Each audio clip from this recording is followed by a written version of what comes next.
I'm going to be delusional. Mm. I'm not going to do this thing of like, am I good enough, or will people like me, or will brands like me? I'm being delusional. If you have unwavering delusional confidence in yourself, I don't know the psychology of it, but like other people Yeah. just believe in you You make automatically. room Do and you you know what make I mean? space.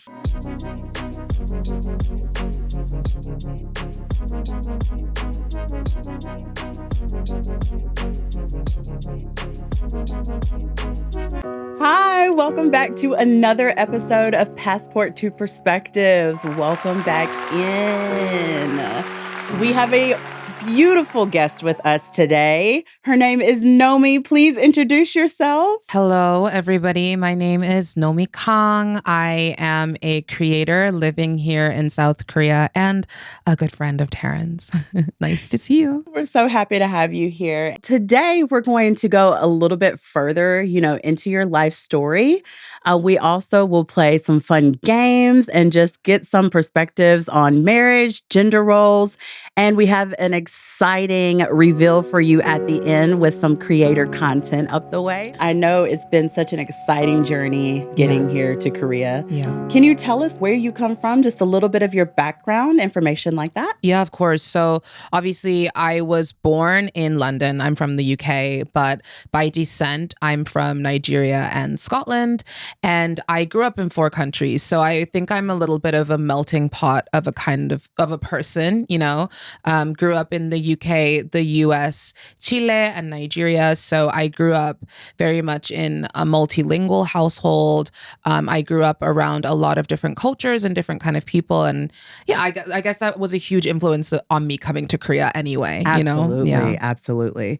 And so when did you decide like, oh, Korea, this is my home. This is where I want to live for a while? I think it was COVID time. Absolutely. I had never really thought about Korea before that. It's funny because actually when I was younger, I used to listen to the artist CL from 21. Okay. I didn't know about 21 and I didn't even know that CL was South Korean, but I used to love this artist. I also used to watch 1 Million on YouTube and I was obsessed. I never thought about the fact that it was Korea, and it never dawned on me until I got to Korea that my journey and connection with Korea actually started so much earlier than I thought. But COVID time was the first time that I consciously was like, okay, I'm interested in Korea.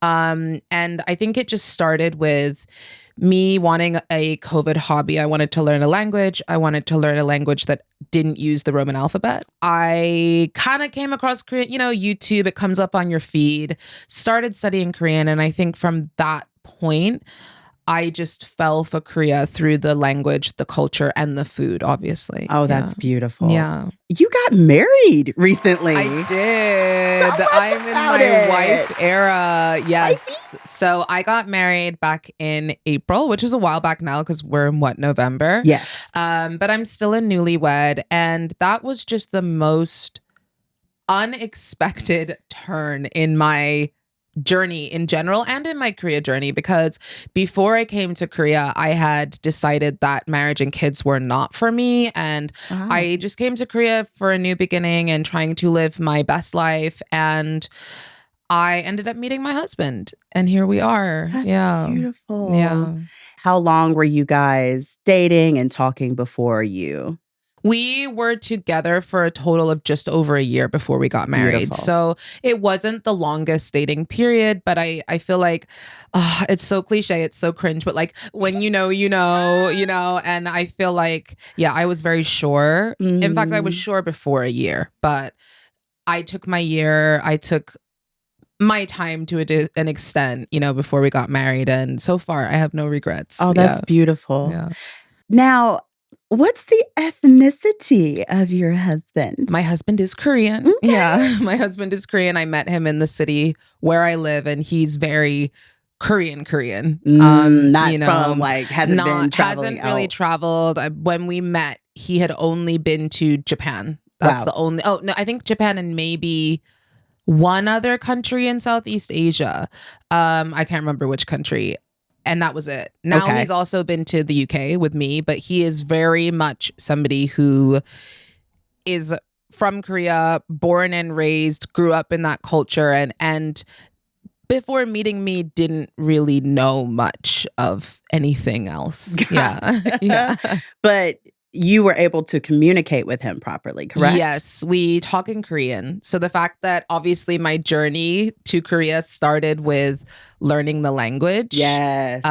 is huge, because the fact that I can speak the language is the reason why I was able to meet and date and marry my husband, Oh, you know? wow. So, yeah. That's beautiful. Yeah. And how long did it take you to learn the language? I'm still learning every day. You know, Korean is not a language that you learn in a year, but Absolutely. I did before coming to Korea, I studied hard. I Yes. studied really hard for about 1.5 years. And I mean, people always ask me, but like, how much did you study? Right. And at that time, I was not working. I quit my job to Okay. just do stuff that I wanted to do, go traveling. And so when I wasn't traveling, I was studying from like 7 a.m. till 9 p.m. in the evening.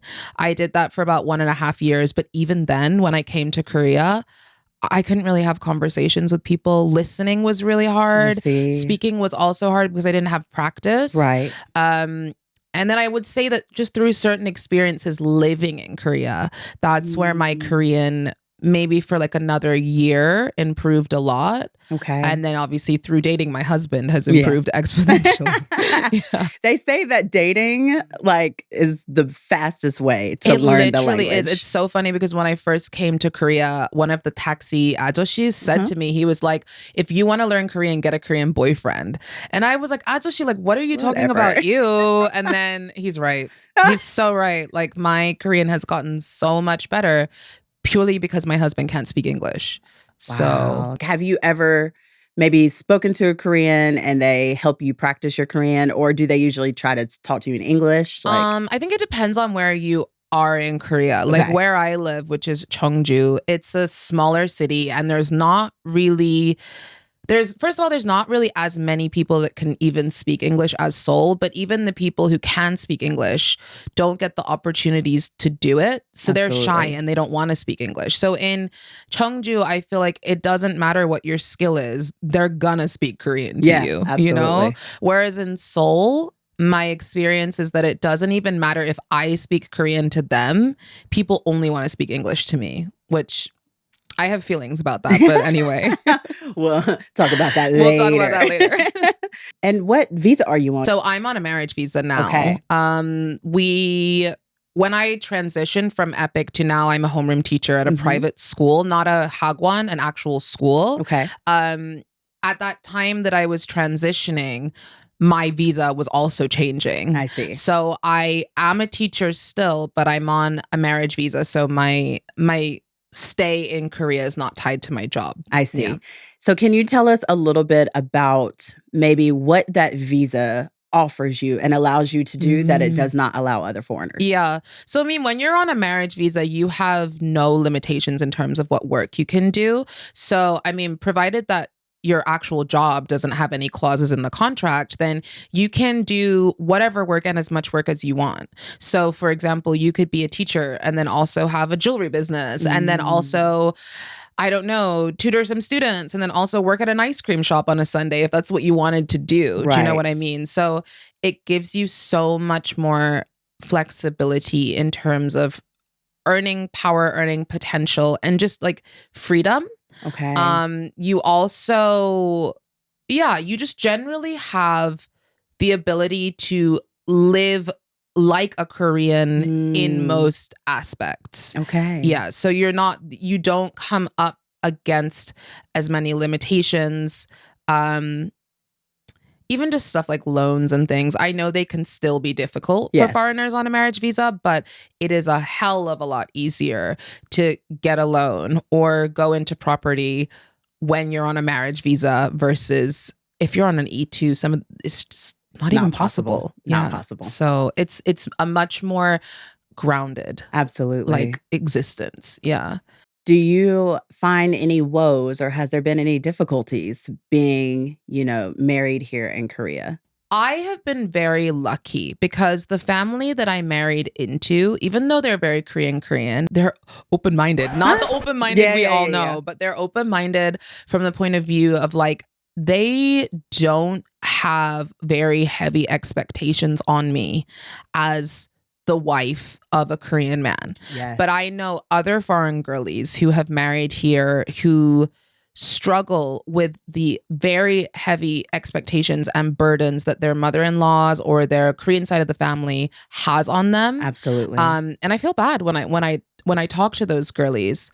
I think that, you know, in terms of perceptions, maybe if I was in Seoul, maybe if I lived in Seoul, I think I would feel it more. Some people make the assumption that you're like Korea boo, or you just came to Korea to try and meet your K-drama actor boyfriend. And I feel like in Seoul, because there are so many foreigners, some people, Koreans and foreigners, may have that view. Yeah. But because I'm living in Cheongju, which is not a destination, that's Right. not somewhere that people go unless they have to go for work or whatever. Right. I'm living in Cheongju. I also speak Korean.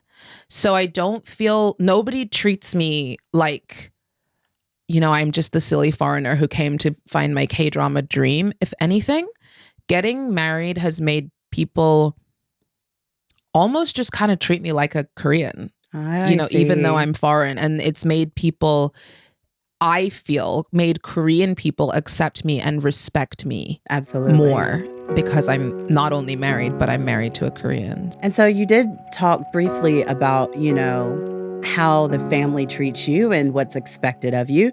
Let's get into our next segment and talk a little bit about gender roles within the marriage. I mean, I should probably preface it by saying what a lot of marriages are like in Korea. Absolutely. And I think this applies whether it's a Korean wife or a foreign wife. I think in Korea, the viewpoints about gender roles are still very rigid. And I think that especially places like Cheongju, smaller cities, it's probably even more rigid than it is in Seoul, right? I see. I think, again, not everybody, but there is a lot of people who have the expectation of like a woman's place is in the house. And even though in this day and age, in this economy, like women have to work and people still expect the women to work, I think there's still a very rigid view of like, yeah, she works, but she's also her other job is to be the mom, is to clean the house, is to cook the meals, is to, when she goes to her parents-in-law's house, to help. It's like, it's still very much the woman's role is the homemaker and the man's role is the breadwinner. And I think that that's what a lot of people still feel in Korea. Having said that, my situation is completely different. Okay. And I do think it's a big part of why I realized that my husband could be my life partner. The way we see our roles in our home, in our lives, is that, first of all, we share everything. Everything is balanced. Financially, we share things. Beautiful. House responsibilities, we share things. Cooking responsibilities, we share things. And it's always about who has the most availability to do this thing at this point in time. So there was a period where my husband was studying. He was studying to transfer into a different line of work. And at that point, I was working really hard at 4 different schools in a week in the EPIC program. I did not have time to be cleaning the house or cooking because I was coming home and I was lesson prepping until 9 or 10 p.m. every day because I had 4 schools. But my husband, because he was studying and the study is study from home, he was at home all day. So instead of sticking to these rigid views of, but I'm the man, so why would I clean? My husband was doing the majority of the cleaning, the majority of the cooking, the majority of the organizing things, you know, oh, we need this in the house, we need that in the house. And I think that if things change, I mean, my husband is now working, but if things changed where I became the work from home person, then it is about who has that availability. Absolutely. You know, and I think that I hope that is where Korea is moving towards as a norm. Absolutely. But it's not there yet. It's going to take some time. Yeah, absolutely. But good on you for setting your boundaries, you know, in your relationship early and talking about things and being open about things. Because I know a lot of times in general, women hear that word submissive and Mm-hmm. tend to, and I won't harp on anybody because no disrespect, no, judgments, Absolutely. but to do what is best for you and your relationship outside of what society deems as normal is beautiful. And I think that's how all relationships should be ran. No one Yeah. should tell you about your relationship. You do what's best for yours, and then you can stay together for the long haul. Period. Being submissive is something that makes you happy, then you should do that. But girl, I came out of the womb fighting and I'm never going to be that woman, So I hear that. And so yeah. do you visit your in-laws often? Do you see them often? I do because we've moved house now, but our original house was literally like 3 minutes walk from my husband's mom's house. Oh, wow. So we were there all the time. Now we've moved. And so it's maybe like a 10-minute drive or a 5-minute drive. And so I see my in-laws a little bit less, but I still see them often. And we have, a great relationship. That's beautiful. Yeah. And they have never really expected any roles. My mother-in-law does not let me lift a finger, even if I want to. Whenever I go over to the house and it's like, she likes to feed us, like Of Korean course. mom. Yes. She likes to feed us. And whenever I try to help with anything, I'm like, let me set the table or let me carry some things or let me clean things up. She does not let me. Wow. She doesn't let me. She really treats me like a princess, which I'm so shocked about because that's not the story for most foreign or Korean wives. What we've heard.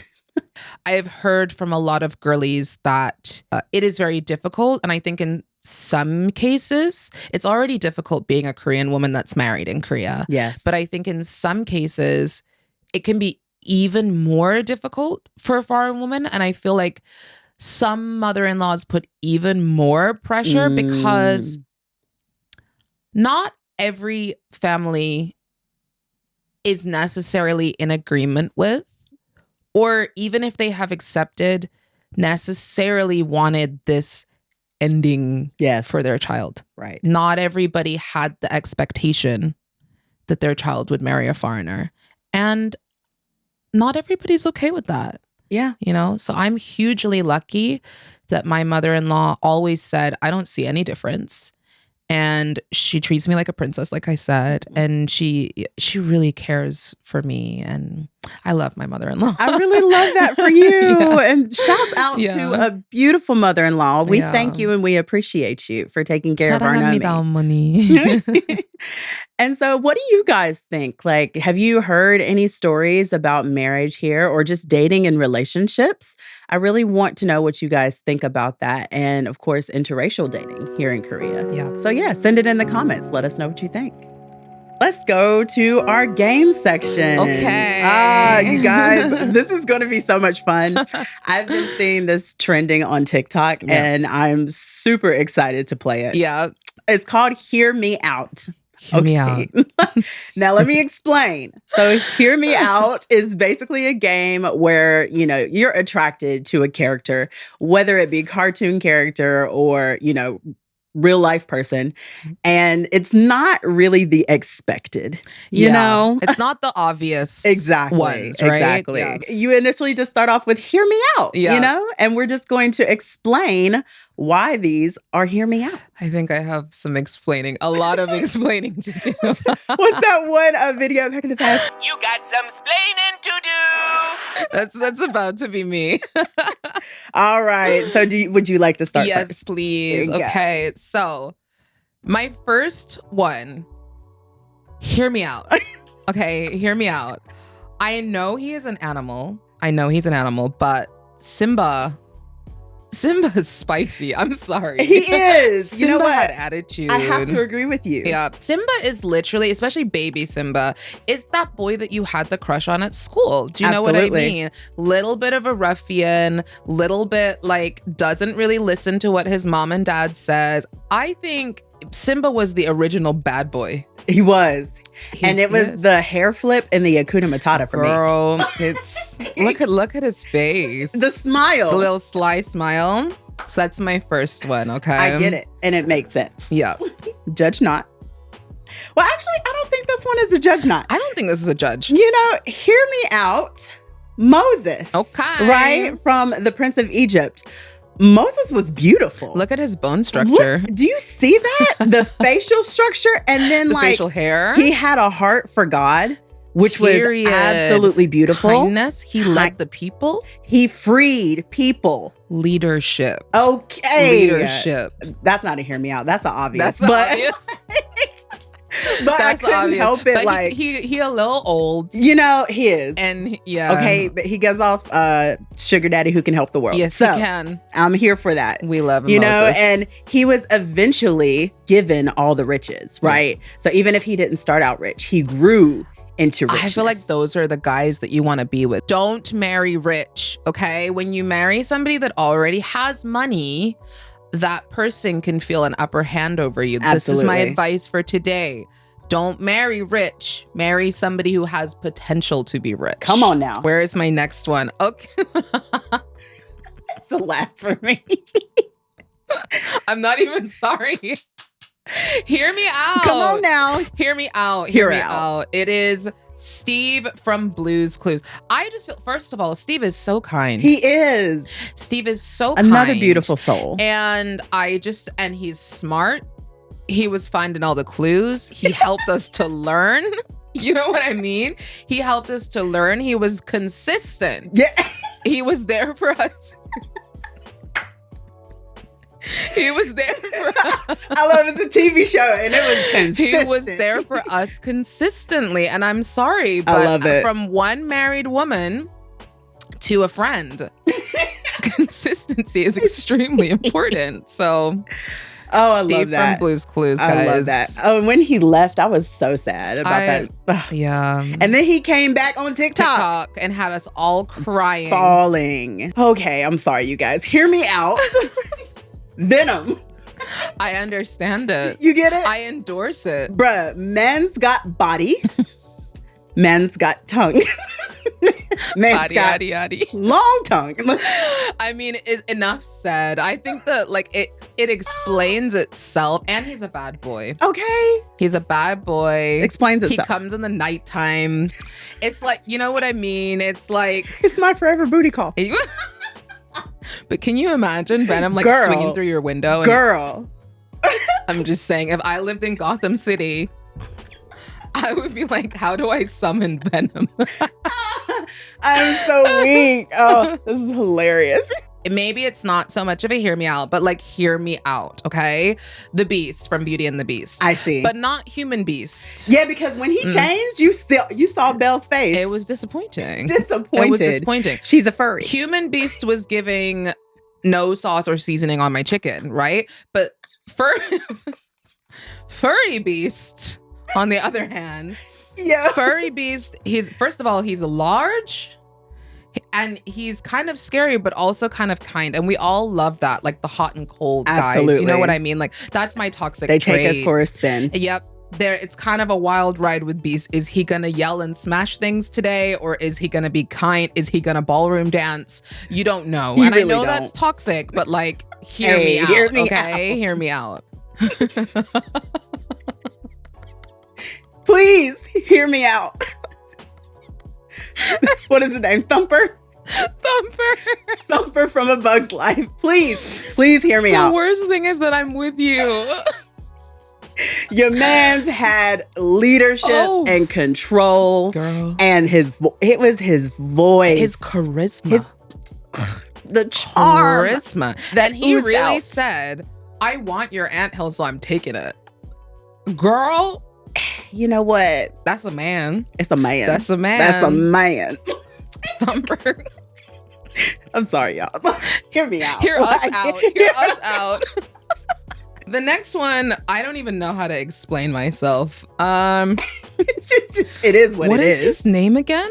I even forgot his name, but the Bee from the Bee movie. Oh, Look, he's wearing first of all, he's got a little suit on. He's clean cut. he looks dapper. He's doesn't dapper. He?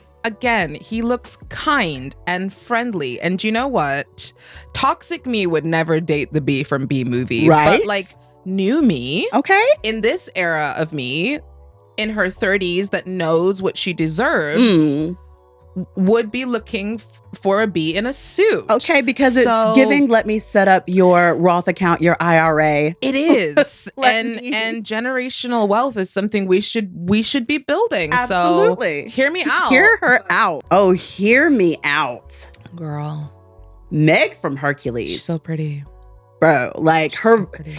again, it's something with me and voices. If you got this Yeah. deep, sultry, sexy voice, Yeah. I'm here for you. You're my forever crush. Also, So she's Meg a was girl it. power icon. She is. She stood in front of Hercules and all his muscles, and she just like didn't care. Absolutely. And I love that. And she didn't let, what is his name? Hades? Yeah. Like completely run over her. Now I She know did she only not. had but so much power, Period. you know, but the fact that she fought back. She's such a baddie. Yeah. She's such a baddie Wasn't because a yes she's girl. not like, you know, there's so many Disney princesses that are like, oh, just withering flowers. Not Meg. Not Meg. Not Meg. Not my girl. Love her. Who do I have next?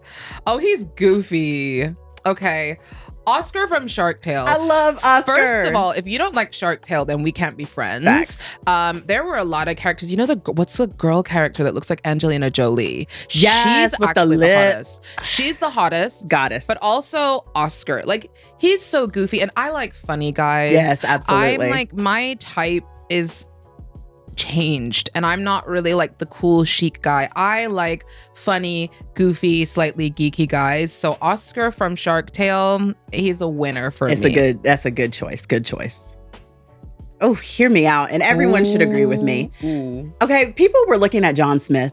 And you know, I get it, but Coco, bro. Like, strong, burly, protector, sweet when he needed to be, because there was a moment in the movie where he was super sweet to Pocahontas. Yeah, that's true. And she just did not accept it because she wanted more. Yeah. You know what? I'll stay with the man. I don't even think we need to hear it out. Like he also, let's just think about it. Who's the good guy and who's the bad guy? Okay. Is it John Smith who thinks everyone is an ignorant savage, or is it Coco?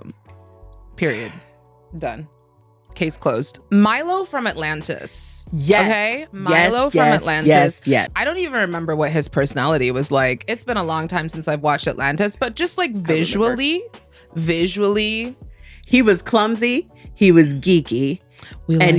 Girl, I loved it. And like, he was smart, you know, like he really went in and tried to like find Atlantis, and he succeeded. There you so, go. You know, it's just like, okay. Successful, hardworking. What? And you're he's entrepreneur. got the curtain bangs. Curtain bang. Y2K is coming back, girl. It's coming He back. was so handsome. So this is, I'll show you two pictures. It's the same guy. The voice gets me. We've got Zuko from Avatar: The Last Airbender. Look at his forearms. Girl, that birthmark on his face, something about imperfections on the body, I love, and that you rock, and that you're just like, that's a part of you now. He's Like, fierce. What? And just kept moving and kept going, and then turned out to be a good guy. Yeah. Oh yeah, absolutely. And in the same breath, the man of the voice, but from the movie Peter Pan. Yeah. This was Rufio. Okay. Rufio. The kids just chanted his name, and just he looked just such a bad boy. I had such a crush on him when I was younger. Me too. Oh, Me yeah, too. Rufio was good. We love a bad boy. Okay, we really do. We really do. Bugs Bunny from Space Jam. Okay, yeah. I don't really think I even need to say much, to be honest. I probably had a bigger crush on Lola than Bugs Bunny. Having said that, the two of them together, just perfect. charisma. Perfect. Charisma. And it makes sense. It makes so much sense.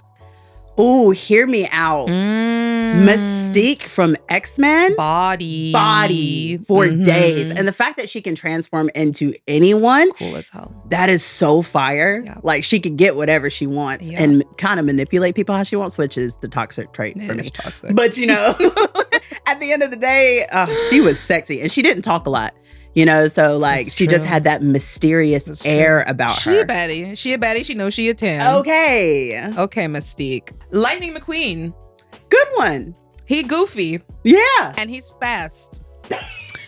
And that's it. And there's nothing else to say. And that's it. That's it.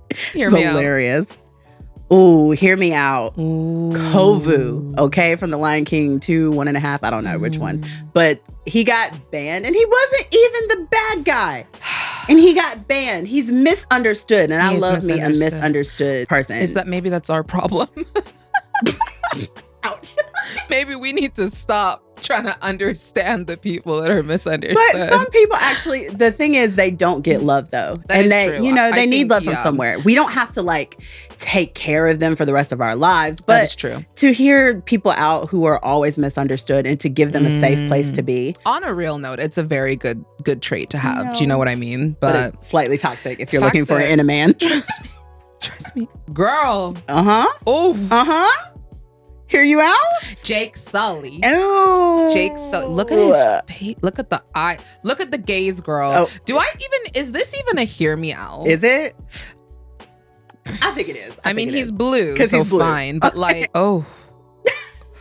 Girl, I don't even know what to say. So would you go for the real Jake Sully too? No, I would not go for human Jake Sully. Again, it's giving no seasoning on the chicken, right? But blue Jake Sully, I think also, so my husband has single eyelids, like monolids, and Jake Sully also has monolids. And it's clearly just something I find really attractive, that kind of like cat or like kind of stern look, but then the actual person is really kind and sweet. That's my vibe. Like, so hear me out. Like San from 80s. Like San from 80s, okay? That boy. My second husband. Okay. Caesar from Planet of the Apes. I get it. You know what? He is a protector. He's a fighter. He just keeps moving for his community. He's fierce. Fierce. And he's a little scary. Yeah, he is, but I kind of like a little. I like a little scary. Like, we don't want it like, okay, you're out of control. Right. But just like a hint of scary. Just it's attractive. And you know that like, because I am submissive, but the dominance, you know, just a little. Just a little something, you know, something. Just a little Especially bit. if it's just every now and then. Like for me, I can't deal with that daily, but every now and then, just a little like reminder. Or in certain places. In certain places. A reminder that you're the man. You know, I'm talking about not accepting gender roles, but at the same time, my toxic trait is that sometimes you like to feel like your man is the man. You know? That part. Yeah. Okay. I have one guy left. And I just feel like, oh my gosh. Okay. Professor Utonium from the Powerpuff Girls. Yes. I just feel, first of all, he's cute. Okay. He's cute. Second of all, he has a good job. He is a scientist. He's smart. And third of all, he is a single father of 3 very cool daughters. And I don't know. I find that very appealing and very attractive. There is pee in the dating pool, right? And I'm just saying that if there were more Professor Utoniums available, there would be many more she's happier not women. Lying. You know, I'm just saying. I said what I said. She is no longer in the dating pool. I said. I'm not even in the dating pool anymore, and I'm still mad about the state of the dating pool. Oh, because it's girl. Y'all let us know in the comments, what is your hear me out? We would love to know. I actually am really curious. Seriously, what's your hear me out and your reason behind why? Yeah. Let's get into our last segment. Okay. Let's talk about UGC content creation. Yes. Okay. Tell us a little bit about what UGC is. Yeah. So UGC is user generated content, and it is basically a big thing right now worldwide. I have only been doing UGC myself for like a month and a half, but essentially what's great about UGC is that people who are not actually influencers, people who don't have followers. I mean, you could literally have 10 followers, but they work with brands to create content that the brands then use on their social media profiles, on their websites, or for like paid ads. Okay. Like, you know, the ads that you see when you're scrolling through your feed.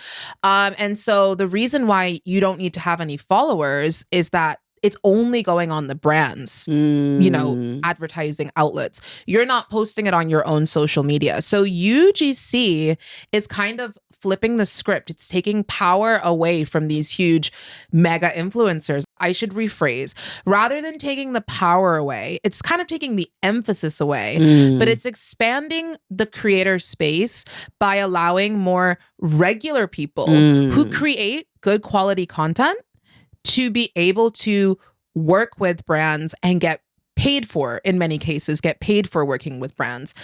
In other cases, it's not paid, but it's kind of gifted collaboration. So you're receiving the product in exchange for creating this content. How did you start your journey?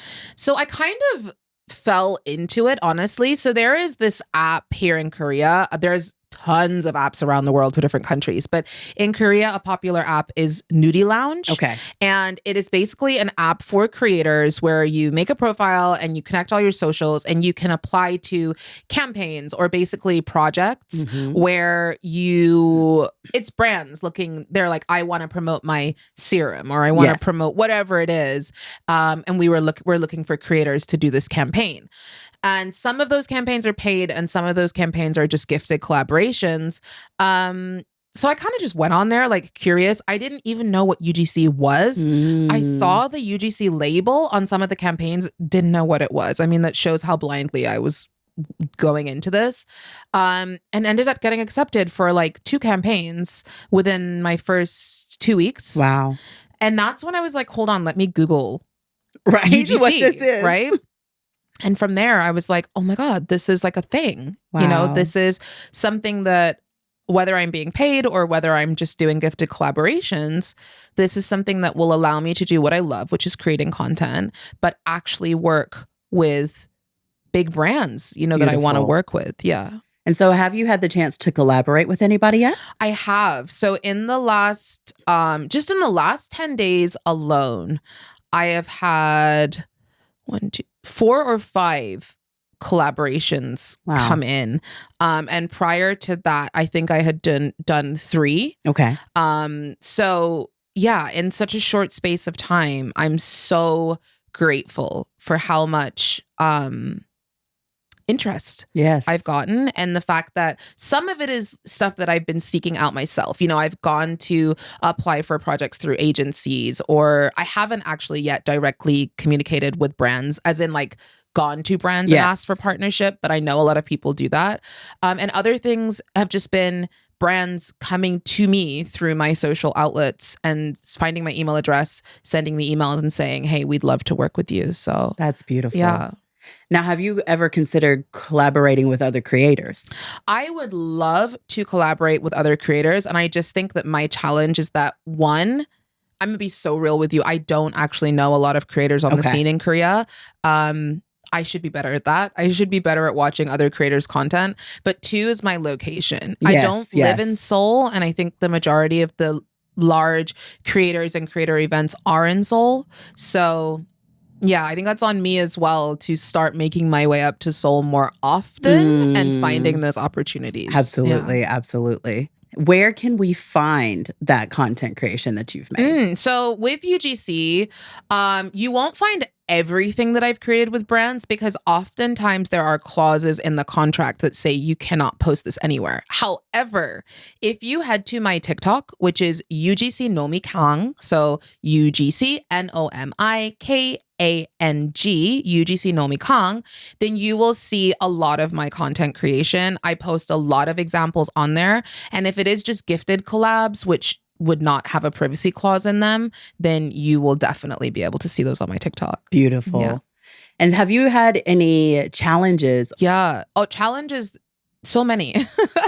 Because I am learning. It's only been a month and a half, right? And Absolutely. I've been doing content creation since like the days of Blogspot. I've been in content creation for over 14 years, but short form video is just different. TikTok is just different, you know? And so I feel like I'm relearning so much stuff and learning new things. Brand guidelines can be quite strict when you work on UGC. And I think brands can have certain expectations that are either really high or sometimes entirely unrealistic. I see. And so it is very normal to get edit requests back when you have spent time filming, you've edited, you've sent them the final video. It is very normal to get edit requests back, and you can get a lot of edit requests sometimes. And it's tough when what they want you to make happen with, I'd need to be Harry Potter. Like, it's not, they want your skin to go from what it normally looks like to suddenly being completely clear after using their product. And like, my skin is my skin. Right. Unless I edit this, like literally fake edit this. Yes. My skin's not going to look like that. Right. Absolutely. So there are kind of integrity challenges. Also, I think, just something I've been noticing generally in Korea is that the UGC industry in Korea is not yet as big as it is in like the US and European countries. So brands don't pay you very much. Okay. Like in Korea, what I've seen in general is that you get paid half or less than half of what you would be paid by working with brands abroad. I see. So yeah, there's a lot of brands that want to give you free stuff, but the tough part is convincing brands to work with you financially, Makes and sense. I think that's a challenge for a UGC creator in any country though. Yes, yeah, for sure. Your successes. Have you had any big successes? My successes. I mean, I just think for me, working with brands that I see in Olive Young. Oh, love that. I've worked with trending brands at the moment like Haru Haru Wonder, Sungbun Editor. Before I came to Seoul, I had a package at my door for Dear Claire's, which is huge K-beauty skincare brand. And Miguhara. They are launching a new product. I'm not going to say what it is because I don't know when this is going to come out, but they are launching a new product and they sent me the product to try and review before it even launched. And for me, that's like a huge moment. Amazing. Do you know what I mean? Like just little old me, normal old me gets to review products before they even hit the shelves. Wow. And when they do hit the shelves, they're going to be in Olive Young, like where everyone's shopping. I think, yeah, that's for me, that felt like a huge success. That's amazing. And congratulations for moving into the space boldly and, within a short period of time. Yeah. That's amazing, work that you've been doing. And I love your videos. Thank you. Her editing style is so fun. You're doing so well at it. Thank you. It's beautiful. You. Honestly, it is fun because as well, it just pushes me to just try everything. I'm in my 30s, right? And the TikTok kids are not in their 30s, right? The TikTok kids were born in years that start with 2000. Yes. And I was not, right? And so, yeah, sometimes I do feel my age and sometimes I feel like, can I keep up with the trends and what the kids are doing? And I do think that using TikTok and doing UGC is pushing me to be a little bit trendier, and try stuff that if it was just me in my everyday life, I probably would not be trying in long form. So, I get that. Yeah. Do you have any advice for any creators who are interested in UGC on how to get in, maybe how to create? Any advice for them? Yeah. I mean, first of all, apart from try everything, and I say that because you should really have a TikTok. Yeah. TikTok is where most of the brands will find you. They will look at your TikTok profiles to look at what kinds of videos you create, the quality of videos that you create. So make a TikTok, try everything. Delulu is the Sululu, honestly. Okay. Like it really is because you said earlier that I've kind of gone into this boldly, and I think I just made a decision in myself. I'm going to be delusional. I'm not going to do this thing of like, am I good enough? Or will people like me? Or will brands like me? I'm being delusional. A lot of brands have forms where you can apply to work with them or be an ambassador or whatever. And it means they send you lots of product. Yes. And you're part of their program.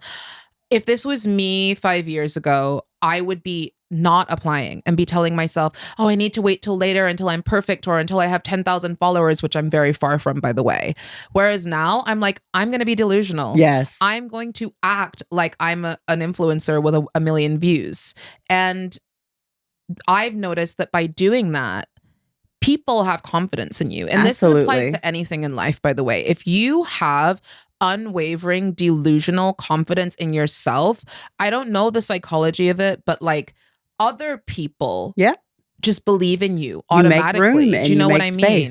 Other people assume that you've just got it together and they assume that you're going to do a really good job. And of course, you need the high quality TikTok content and the portfolio to back it up. Right. But brands will want to work with you and will want to believe in you more than the creator who's keeping themselves small and wondering whether they're good enough. Don't ask yourself whether you're good enough. Ask yourself whether the brand and the product is good enough for you. That's good. And I feel like that's the mindset to always keep, whether it's in creation or whatever, you're doing in life. That's my golden advice. Yeah. That's wonderful. Yeah. We have come to the end of our episode. Oh. I know. It's been so great It was talking so with you. fun. Thank you so much for having me. Yes. Seriously. I know that you shared your social medias before, but just as a recap, where can we find you? Yeah, so just as a recap, definitely check out my TikTok, which is UGC Nomi Kong. You can also check out my YouTube, which is The Real Nomi Kong, which is the same as my Instagram, The Real Nomi Kong. You can find me on my socials, check me out, give me a hello, let me know that you listen to the podcast or watch the podcast. Yes. And yeah, definitely make sure you're following this podcast too, because it was so fun. And I feel like there's going to be so many more people, and have already been people before me that have such interesting stories. So, absolutely. Yeah. And that's one thing I've said multiple times. Like, I just have a heart for foreigners here. Yeah. I want people to know that we're here, that we're here for creation, that we're here, to stand boldly in whatever we are doing here in Korea. And even outside of Korea for people that come here and visit. But our stories are unique. Powerful. And our stories are powerful, and they need to be heard. Yeah. And thank you for sharing such a beautiful story with us today. Thank you so much for inviting me. Yes. Subscribe to the channel, to the podcast, to everything. I would love to see you guys build up in numbers. It's been such a joy having you here. And for those who are supporting me, thank you. You're amazing. Thank you guys for watching, and goodbye to wherever you are in the world. And we'll see you next time. Bye-bye.